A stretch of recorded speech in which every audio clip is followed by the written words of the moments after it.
안녕하세요. 로빈쌤입니다. 오늘은 마태복음 8번째 시간입니다. 오늘은 지난 시간에 시간 관계상 다 하지 못했던 부분들을 한번 마무리해 보도록 하겠습니다. 오늘도 영상 아래에 노트 필기 내용이 있습니다. 여러분 필기를 먼저 해주시고 그 다음에 영상을 플레이해 주시기 바랍니다.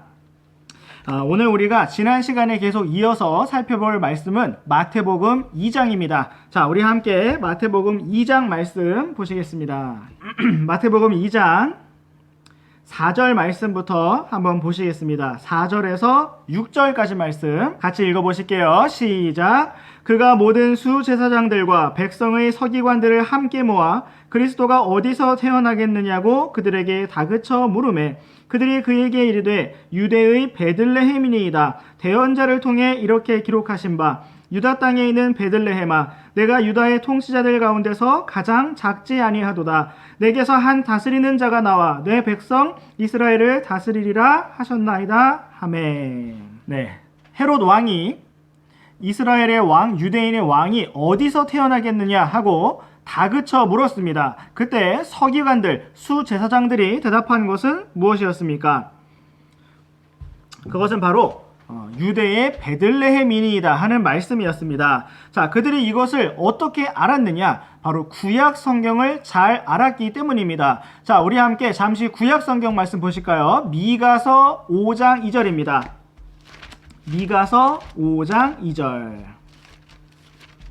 네, 미가서 5장 2절. 미가 나움 하박국 스바냐 학개 스가랴 말라기. 구약 성경 이런 순서로 가죠. 자, 미가서 5장 2절 시작. 그러나 너 베들레헴 에브라다야 내가 유다의 수천 가운데서 작을지라도 이스라엘에서 치리자가 될 자가 내게서 내게로 나아오리라. 그의 나아감은 옛적부터 있었으며 영원부터 있었느니라.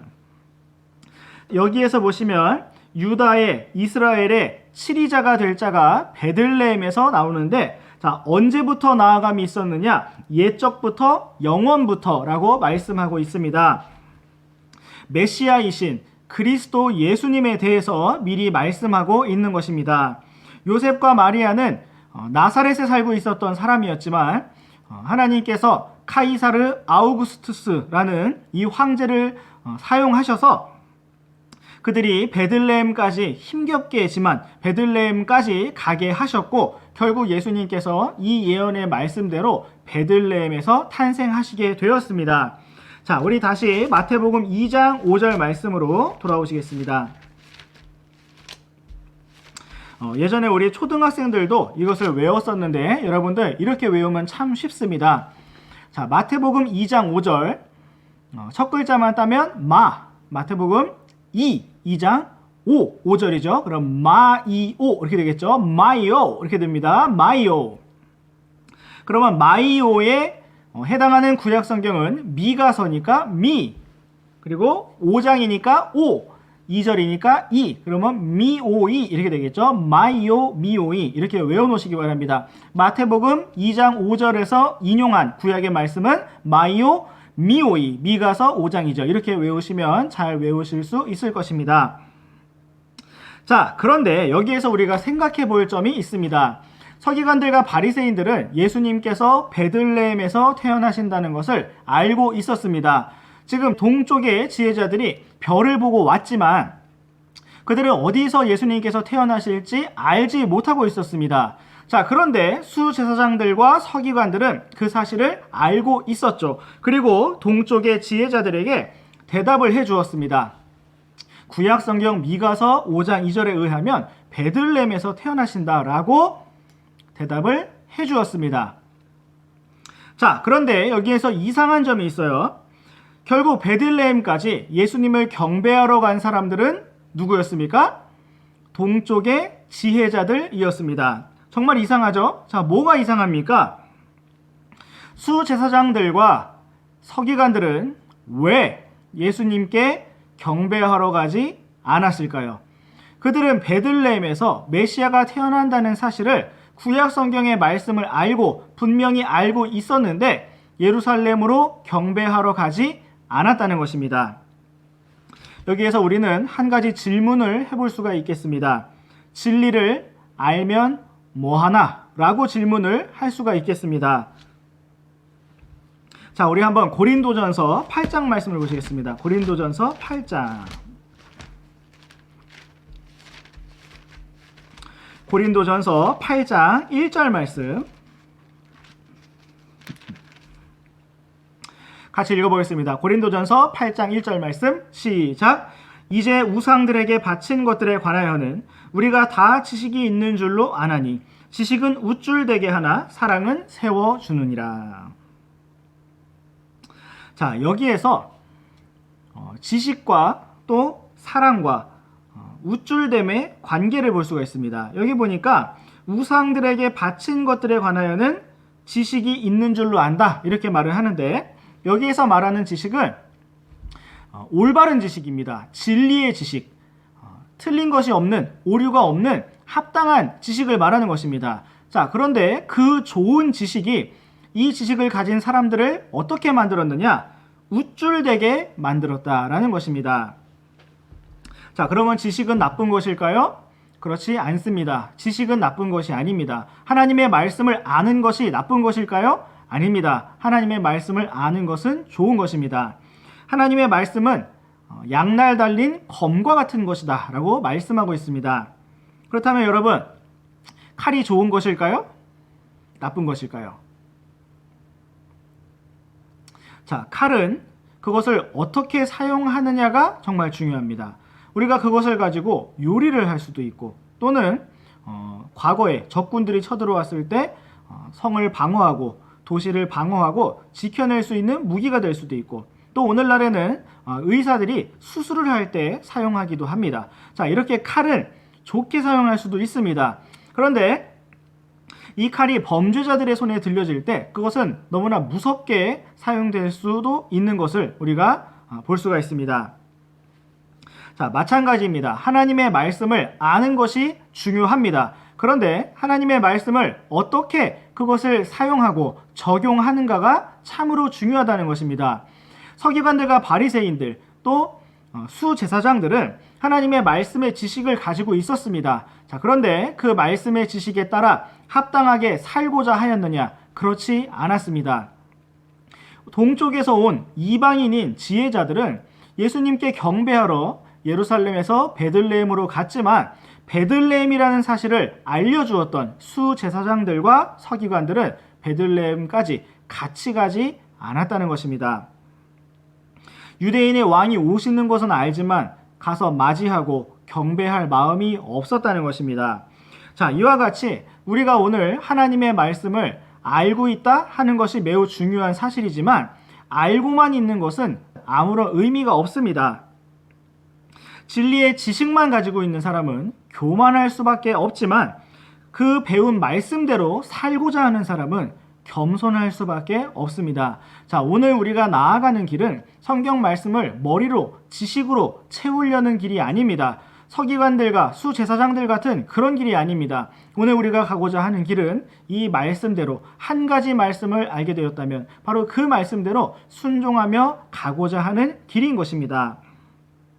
자, 우리는 예수님께서 다시 오실 것이라는 사실을 알고 있습니다. 마치 수제사장들, 서기관들이 예수님께서 베들레헴에 오실 것이다 라는 사실을 알았던 것처럼, 우리는 왕이신 주 예수님께서 다시 오신다는 사실을 알고 있습니다. 자, 그렇다면 우리는 어떠한 삶을 살아야 할까요? 아, 그거 알고 있어. 알아. 그걸 누가 몰라. 이렇게 아는 척을 하기 위해서 우리가 이것을 아는 것이 아닙니다. 자, 예수님께서 다시 오신다는 사실을 우리가 정말 안다면 어떻게 예비하고 준비하는 삶을 살아야 하겠습니까? 자, 우리 함께 요한 1서 3장 3절 말씀 보겠습니다. 요한 1서 3장 3절 말씀. 우리 2절부터 읽어보실까요? 2절, 3절. 요한일서 3장 2절 3절 시작. 사랑하는 자들아, 이제 우리는 하나님의 아들들이니라. 우리가 앞으로 어떻게 될지는 아직 나타나지 아니하였으되 그분께서 나타나시면 우리가 그분과 같게 될 줄 아노니, 이는 우리가 그분을 그분께서 계신 그대로 볼 것이기 때문이라. 그분 안에서 이 소망을 가진 자마다 그분께서 순결하신 것 같이 자기를 순결하게 하느니라. 자, 2절 말씀에서는 하나님의 아들들이 어떻게 될 것인가 이것을 말씀하면서 예수님께서 나타나실 것이다. 나타나시면 우리가 그분과 같게 될 줄 아노니 이렇게 말씀하고 있습니다. 다시 말해서 2절 말씀은 우리 주 예수님께서 재림하실 것이다. 다시 오실 것이다 라고 하는 사실을 말씀하고 있는 것입니다. 그리고 3절 말씀에서는 그분 안에서 이 소망을 가진 자마다 그분께서 순결하신 것 같이 자기를 순결하게 한다라고 말씀하고 있습니다. 우리가 예수님께서 다시 오신다는 사실을 안다고 하는 것은 무엇이냐? 그 소망을 가졌다고 하는 것은 무엇이냐? 날마다 순결한 삶으로 나아가게 된다는 것입니다. 우리가 그거 알아요. 예수님 다시 오신다면서요. 속히 오신다면서요. 그 일이 이제 얼마 안 남았다면서요. 이렇게 안다고 말을 하면서 여전히 우리가 죄악 가운데 살고 있다면 날마다 핸드폰 게임과 영화와 드라마와 웹툰과 세상의 많은 즐거움들만 추구하고 순결하게 하고 있지 않다면 과연 그 말씀을 아는 것이 의미가 있을까요? 우리가 수제사장들, 서기관들에게 질문했던 그 질문처럼 진리를 알면 뭐하나? 라는 질문을 우리 자신에게 던져볼 수 있기를 원합니다. 우리가 주님의 권능과 지혜와 사랑을 힘입어서 그분의 거룩하심을 힘입어서 참으로 이러한 진리의 말씀을 아는 만큼 이 말씀대로 순종하며 걸어가는 참된 믿음의 길로 나아가기를 원합니다. 자, 이제 우리 다시 마태복음 2장 말씀으로 돌아오시겠습니다. 자, 마태복음 2장 말씀 계속해서 5절 말씀을 보시면요. 그들이 그에게 이르되 유대의 베들레헴이니이다 대언자를 통해 이렇게 기록하신 바 이렇게 되어 있습니다. 자, 여기에서 우리가 생각해 볼 수 있는 점은 지혜자들을 새롭게 인도한 것은 별도 있었지만 결국에는 무엇이었습니까? 하나님의 기록된 말씀이었다 하는 사실입니다. 지혜자들은 별을 따라서 예루살렘까지 인도를 받았고 또 하나님의 말씀의 인도를 따라서 베들레헴까지 가게 되었다는 것입니다. 하나님께서 우리를 어떠한 상황과 환경과 또 만나게 해주신 사람들과의 어떤 교제나 정보를 통해서 우리를 인도하시지만 그러한 인도하심에 결국 하나님의 말씀이 또한 반드시 더해져야 할 필요가 있다는 것입니다. 우리는 하나님의 말씀의 인도를 받아야 합니다. 자, 여기에서 우리가 노트에 필기해드린 것처럼 하나님께서 우리를 어떻게 인도하시는가 하나님의 인도하심의 네 방면을 한번 생각해 보도록 하겠습니다. 자, 하나님께서 이 세상을 창조하실 때 동서남북 네 가지 방향을 주셨고 또 봄, 여름, 가을, 겨울 네 가지 계절을 주셨고 또 마태, 마가, 누가, 요한 네 가지 복음서를 주셨고 자, 이렇게 하나님께서 숫자 4를 통해서 세상의 모든 완전하신 창조를 나타내시는데 자, 우리는 여기에서 또 재미있게도 네 가지로 하나님께서 우리의 삶을 어떻게 인도하시는가를 한번 생각해 보겠습니다. 우리 학생 여러분 이제 앞으로 자라나서 내가 어떤 방향으로 나아가고 어떤 삶을 살아야 될 것인가 고민이 많으실 텐데 자, 우리의 진로를 어떻게 네 가지로 인도를 받을 수 있는가 한번 생각해 보겠습니다. 필기를 한번 해볼게요. 여러분 이미 노트에 필기하셨지만 자, 첫 번째 하나님께서 어떻게 인도하시느냐 하나님의 말씀으로 인도를 하십니다. 두 번째 하나님께서 우리를 어떻게 인도하시느냐 자연스럽게 환경을 열어주십니다. 환경의 열림.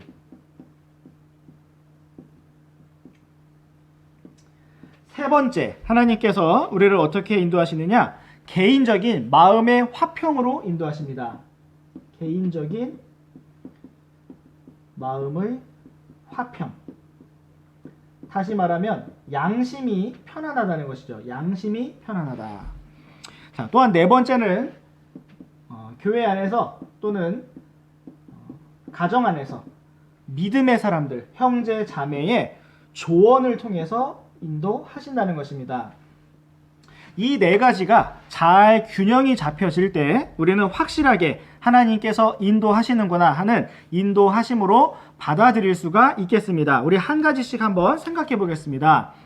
자, 구원받은 사람이 가장 먼저 읽고 암송해야 될 말씀이다 라고까지 그렇게 추천이 되고 있는 한 말씀, 우리 시편 119편 105절 말씀 한번 보겠습니다. 시편 119편 105절 말씀입니다. 시편 119편 105절 말씀 시작. 주의 말씀은 내 발의 등불이요 내 길의 빛이니이다. 네, 하나님의 말씀은 나의 발의 등불이고 내 길의 빛이라고 말씀하고 있습니다. 하나님의 말씀이 우리의 모든 지금부터 끝까지 결말까지 한 번에 쫙 다 비춰주시는 것이 아니라 내 발의 등불이라는 것입니다. 다시 말해서 한 걸음씩 한 걸음씩 인도해 주신다는 것입니다. 무엇이 우리를 그렇게 한 걸음씩 인도해 주십니까? 주의 말씀이라고 말씀하고 있습니다. 그래서 우리는 매일 말씀을 읽고 매일 말씀을 기억하고 또 매일 말씀을 배우고 매일 말씀을 새롭게 묵상해야 할 필요가 있습니다. 자, 우리 한번 요한복음 말씀도 보실게요. 요한복음 7장 17절.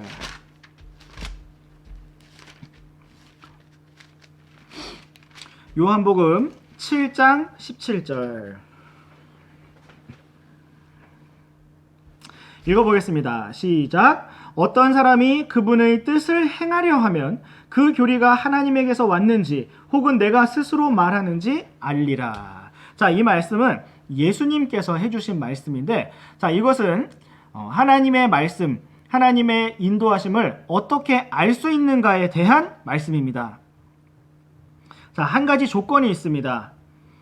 예수님께서 말씀하신 그 교리가 하나님에게서 온 것인지 아니면 사람에게서 잘못된 것인지를 알 수 있는 한 가지 기준을 예수님께서 보여주셨습니다. 그것이 무엇입니까? 어떤 사람이 그분의 뜻을 행하려 하면 바로 이것입니다. 자, 우리가 하나님의 말씀으로 인도를 받는다고 했을 때 이 말씀을 어떤 마음으로 봐야 되느냐? 정말 순종하려고 하는 마음으로 봐야 한다는 것입니다. 저는 이렇게 되어도 감사하고 저렇게 되어도 감사합니다. 저의 뜻은 없습니다. 다만 주님의 뜻대로 그 뜻을 알려주시기만 하면 정말 제가 순종하고 그대로 따르고자 합니다. 이러한 마음이 있을 때 하나님께서 알려주신다는 것입니다. 우리 사람들도 마찬가지죠. 너 어차피 내가 말해도 안 할 거잖아. 자, 이러한 우리가 말을 할 때가 있는데 누군가가 나의 조언을 구하지만 그냥 형식적으로 안 물어보면 좀 그러니까 자, 그렇게 물어봤을 경우 우리는 별로 대답을 해주고 싶지 않습니다. 그래, 네 하고 싶은 대로 해. 네가 생각한 게 뭐 생각 많이 했네. 그냥 이렇게 넘어갑니다. 하지만 어떤 사람이 정말 진실하게 나의 뜻을 묻는다면 우리는 진실하게 그렇게 묻는 사람에게는 대답을 해줄 수가 있겠죠. 마찬가지입니다. 하나님께서도 우리가 정말 순종하고자 할 때 자신의 말씀을 열어서 보여주신다는 것입니다. 자, 이것이 바로 하나님의 말씀. 물론 이것을 조금 더 제가 이따 보충 설명을 할 건데 일단은 두 번째로 넘어가겠습니다. 자, 환경의 열림. 자, 우리 함께 고린도 후서 2장 12절 말씀 보겠습니다. 환경의 열림. 고린도 후서 2장 12절 말씀입니다. 자, 오늘도 선생님이 영상 키워드를 드려야 되겠죠. 그동안 영상 키워드를 제가 드렸는데 너무 뭐 임마누엘 하나님, 카이사르 이렇게 예상 가능한 이름으로 하다 보니 너무 쉬웠다는 얘기가 있어서 제가 예상치 못한 여러분에게 좀 생소한 운동 용어로 해드릴게요. 운동 용어. 물론 운동을 많이 하신 분들은 또 아시겠지만 자, 첫 번째 키워드 드립니다. 첫 번째 키워드는 레입니다. 자, 고린도후서 2장 12절 읽어보겠습니다. 시작. 또한 내가 그리스도의 복음을 선포하려고 드로아의 이름에 주께서 내게 문을 열어주셨으되. 자, 여기에서 우리는 사도 바울이 복음을 전하던 중에 주께서 문을 열어주셨다라고 하는 말씀을 볼 수가 있습니다. 자, 문을 열어주셨다는 것은 무엇일까요? 하나님께서 어떠한 상황과 환경을 잘 자연스럽게 좋게 쉽게 열어주셨다는 것입니다. 자, 이러한 상황들을 우리가 감지할 때 하나님께서 인도하시는가 보다 라는 것을 감지할 수가 있습니다. 물론 모든 환경이 다 자연스럽게 열린다고 해서 다 하나님의 뜻은 아닙니다. 왜냐하면 마귀의 존재가 있기 때문입니다. 마귀가 우리를 유혹할 수도 있고 어떠한 좋게 보이는 길로 쉽게 보이는 길로 우리를 손짓할 수도 있다는 것입니다. 자, 그렇기 때문에 가장 중요한 것은 나의 욕심이나 나의 뜻을 내려놓고 하나님의 말씀의 원칙 안에서 울타리 안에서 걷는 가운데 하나님께서 어떤 길을 자연스럽게 물 흐르듯 열어주시는가 그것을 주의하여 민감하게 살피는 것이 참으로 중요하다는 것입니다. 자, 그 다음에 세 번째는 개인적인 마음의 화평입니다.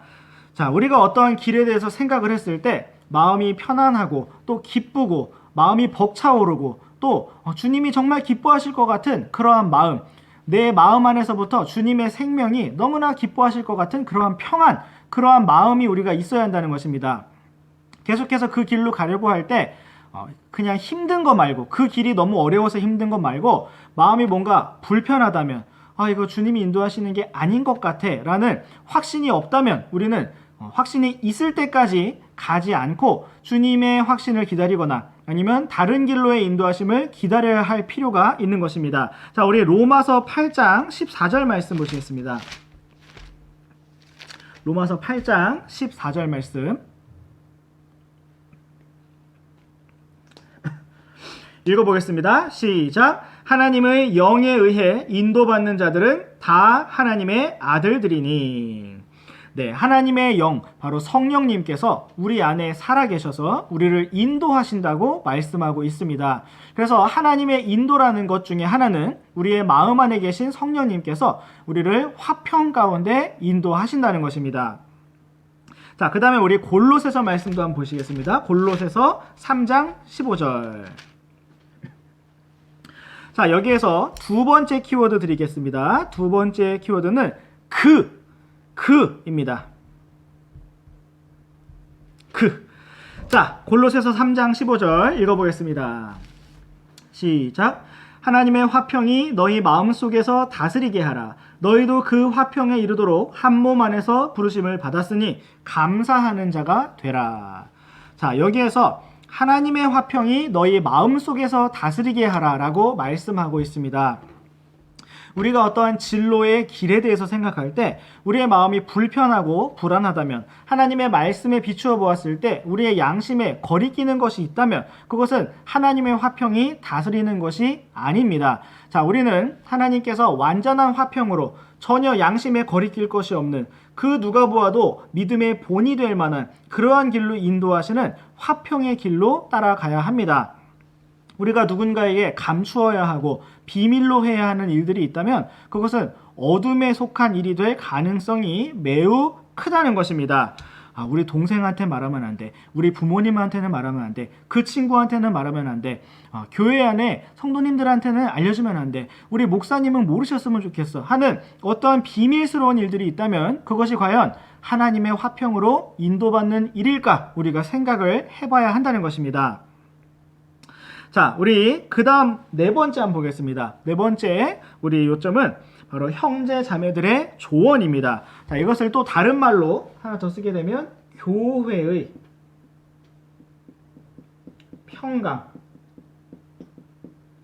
교회의 평강 혹은 성도들의 축복, 응원이라고 할 수가 있겠습니다. 자, 우리 잠언 말씀 보겠습니다. 자, 잠언 말씀을 보시면서 세 번째 키워드를 드릴게요. 세 번째 키워드는 프입니다. 자, 잠언 11장 14절 읽어보겠습니다. 시작. 조언이 없으면 백성이 넘어져도 조언자가 많으면 안전이 있느니라. 자, 조언이 없으면 자, 우리가 어떻게 됩니까? 넘어질 수가 있다. 넘어지기가 쉽다. 하지만 조언자가 많으면 자, 무엇이 있습니까? 안전이 있느니라 라고 말씀하고 있습니다. 그래서 우리가 성도들과의 교제를 통해서 또는 부모님, 선생님, 친구들, 여러 우리 형제 자매들과 교제를 나눔을 통해서 이러한 조언들을 풍성하게 가질 필요가 있습니다. 나와 같은 관점을 가진 사람들의 조언도 필요하고 또 나와 반대되는 어떠한 걱정과 우려를 나타내는 그러한 조언들도 필요하다는 것입니다. 자, 또한 잠언 24장 6절 말씀 보겠습니다. 잠언 24장 6절 말씀. 읽어보겠습니다. 시작. 너는 지혜로운 조언으로 전쟁을 할지니라. 조언자가 많으면 안전하니라. 네, 이렇게 조언자가 많으면 안전하다라고 성경이 말씀하고 있습니다. 자, 그럼에도 불구하고 우리가 한 가지 생각할 점은 모든 사람의 모든 조언을 다 들을 수는 없다라는 것입니다. 선생님이 우리 학생들에게 많이 해주는 예화 중에 당나귀를 팔러 가는 아버지와 아들 이야기가 있습니다. 자, 여러분 그 이야기 잘 아시죠? 간단하게만 말씀드리면 아버지와 아들이 당나귀를 팔러 가고 있었는데 처음에는 아버지와 아들이 걸어서 가면서 당나귀를 끌고 가고 있었습니다. 그러자 어떤 사람들이 비웃으면서 왜 당나귀를 끌고만 갈까? 멍청하게 사람이 타고 가면 편할 텐데 라고 말했습니다. 아버지는 듣고 보니 그런 생각이 들어서 자기 아들을 태웠습니다. 그런데 길을 지나던 중에 어떤 노인분들이 와, 세상 정말 말세다. 불효자식 좀 봐라. 얘기하면서 어떻게 아버지는 걸어가고 저 애가 저렇게 타 있느냐? 이렇게 말을 하는 것이었습니다. 자, 아버지가 듣고 보니 그렇다 생각이 들어서 자기가 당나귀에 타고 아들을 걸어가게 했습니다. 자, 걸어가다 보니 어떤 애기 엄마들을 만나게 됐는데 애기 엄마들이 하는 말이 아이고 저 애 좀 봐라. 너무 불쌍하다. 어떻게 아버지가 매정하게 자기만 타고 가나. 애는 저렇게 걸어가고 이렇게 말을 했습니다. 그러자 아버지는 정말 그러네. 그럼 어떡하지? 하고서는 아들도 당나귀에 태웠습니다. 두 사람이 같이 타고 가는 겁니다. 자, 그런데 길을 가고 있는데 정말 이 동물을 사랑하는 어떤 사람들 그 주변을 또 지나가게 됐어요. 자, 그러니까 그 사람들이 말하기를 당나귀가 무슨 죄라고 저 봐라. 두 사람을 저렇게 태우고 가니 다리 후들거리는 거 봐라. 이렇게 하니까 아버지가 또 고민이 된 겁니다. 아들만 태워도 안 되고 자기만 타도 안 되고 둘 다 타도 안 되고 그렇다고 안 타도 안 되고 누구 말을 들어야 되지? 결국 아버지와 아들은 당나귀를 짊어지고 가는 방법을 택했는데 결국 통나무 다리를 건너다가 당나귀가 바둥거리는 바람에 강물에 빠뜨렸다 하는 이야기가 있습니다. 자, 우리는 모든 사람의 모든 조언을 다 들을 수는 없습니다. 자, 우리가 하고자 하는 것은 무엇입니까? 하나님의 뜻을 발견하고자 하는 것입니다. 하나님의 인도하심을 받고자 하는 것입니다. 자, 그런데 우리가 여기에서 한 가지 정말 생각해 볼 것이 있습니다. 자, 우리가 생각해 볼 점은 무엇이냐? 말씀의 인도를 받는 것이 과연 무엇인가 하는 것입니다. 자, 그것을 선생님이 안전하게 정의를 내려드리겠습니다. 말씀의 인도를 받는 것이란 말씀의 울타리와 테두리 안에서 걷는 것입니다. 말씀의 울타리와 테두리 안에서 걷는 것입니다. 필기를 해드린 것처럼 문맥을 벗어난 사적인 적용은 너무나 위험한 것입니다. 여러분, 성경에는 가라는 말씀도 있고요. 가지 말라는 말씀도 있죠. 또 기다리라는 말씀도 있고요. 또 떠나지 말라 혹은 떠나라 라는 여러 말씀들이 있습니다. 여러 상황들 속에서 나타난 다양한 말씀들입니다. 그런데 어떤 말씀을 내가 오늘 읽었다고 해서 그것이 나의 상황에서 무엇을 하라는 말씀이다 라고 받아들이는 것은 매우 위험한 사적인 해석이라는 것입니다. 자, 우리 함께 베드로후서 1장 20절 말씀을 보겠습니다. 베드로후서 1장 20절 말씀입니다. 베드로후서 1장 20절 말씀 한번 읽어보겠습니다. 시작. 먼저 이것을 알라. 성경 기록의 대언은 결코 어떤 사적인 해석에서 나지 아니하였나니. 자, 21절. 대언은 옛적에 사람의 뜻으로 말미암아 나오지 아니하였고 오직 하나님의 거룩한 사람들은 성령님께서 자기들을 움직이시는 대로 말하였느니라. 자, 이것은 성경이 기록되었을 때 어떻게 기록되었느냐 그것에 대해서 말씀을 하고 있는 것인데, 자, 이것은 또한 우리가 이 말씀을 받아들이는 면에서도 어떻게 받아들여야 하는가 하는 것을 말씀해 주고 있습니다. 우리는 하나님의 말씀을 받아들일 때 결코 어떤 사적인 해석을 하지 않도록 주의해야 합니다.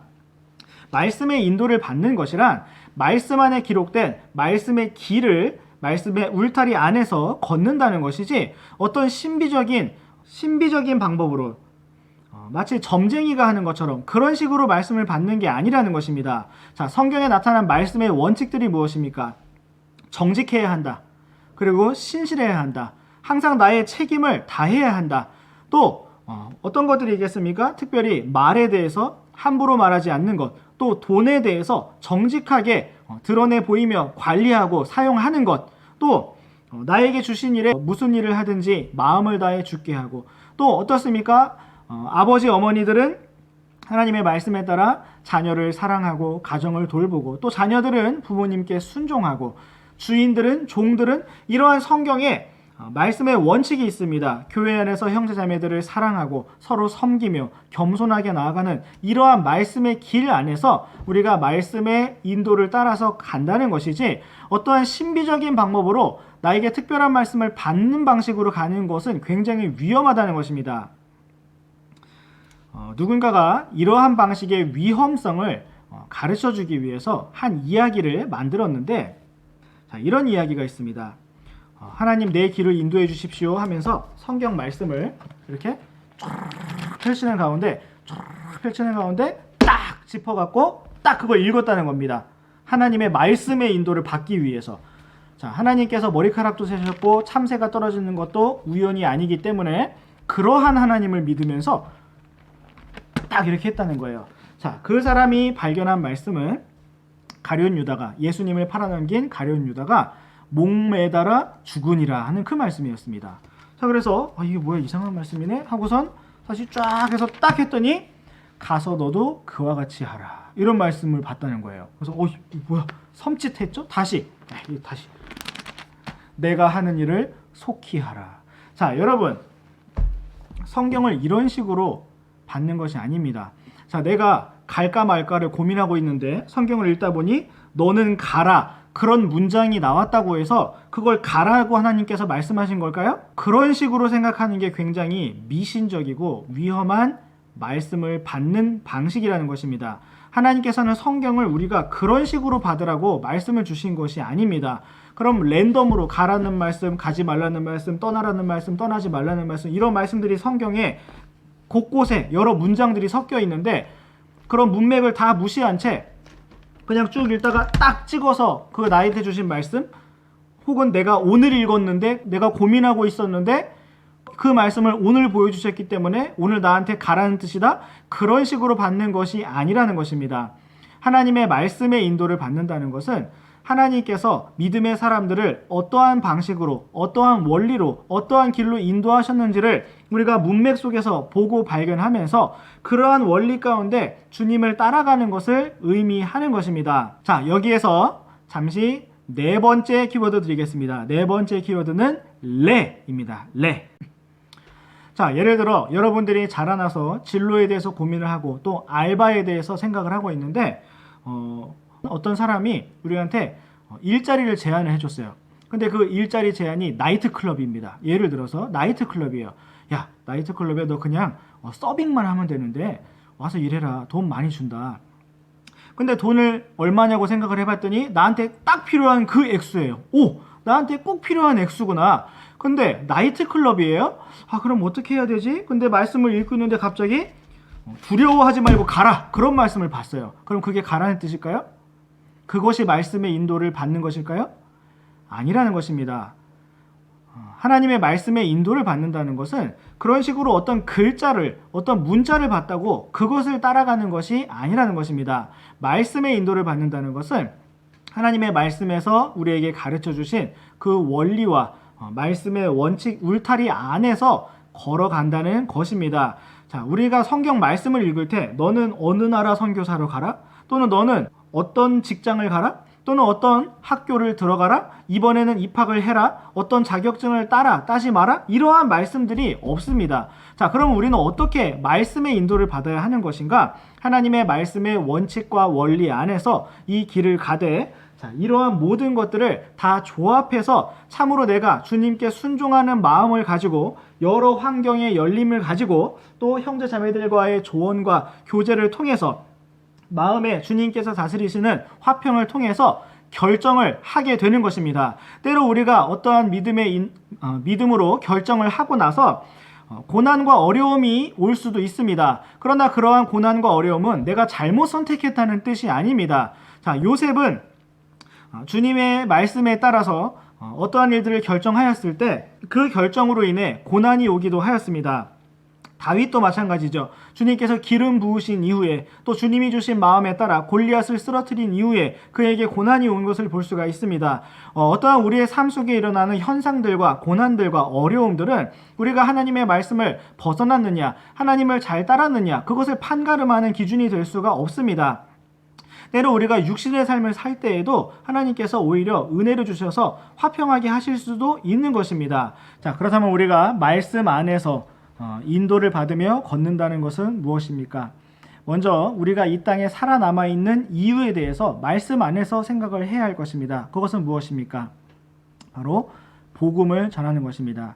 또한 교회를 세우고 섬기는 것입니다. 우리는 이 목적을 위해서 이 땅에 살아남아 있는 것입니다. 우리가 다양하게 여러분들이 자라나서 앞으로 어떠한 직장을 가지고 어떠한 사회생활을 할지라도 이 목적에서 벗어날 수가 없는 것입니다. 우리는 어떠한 모양으로든 복음을 전하고 또 교회를 섬기며 세계 선교를 위해서 후원하고 기도하고 하는 일들을 주님께서 다시 오시는 날까지 감당해야 하는 것입니다. 자, 이러한 큰 울타리 안에서 또 자세한 말씀의 원리와 세세한 말씀의 인도하심을 따라서 우리가 매일 한 걸음씩 주의하여 걸어가기를 원합니다.